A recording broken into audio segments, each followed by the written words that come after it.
Ini dia kita melihat keindahan desa Isuum.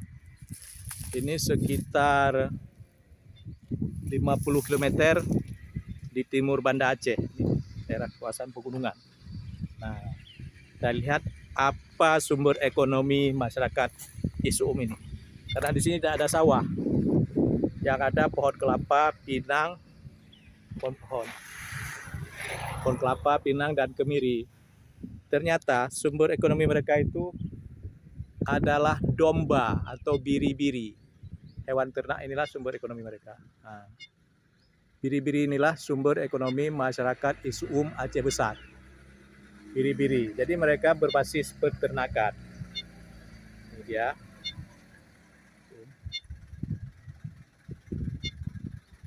Peternakan biri-biri. Nah, ini dia biri-biri.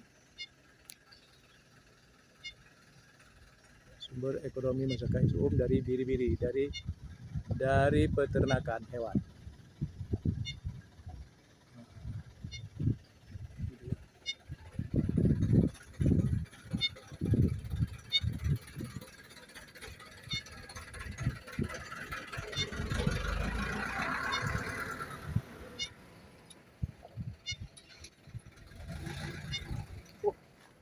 Murah ni awak?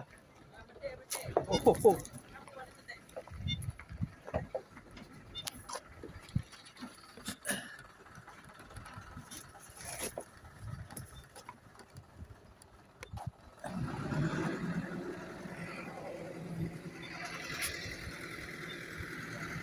Ada pembangunan di sini.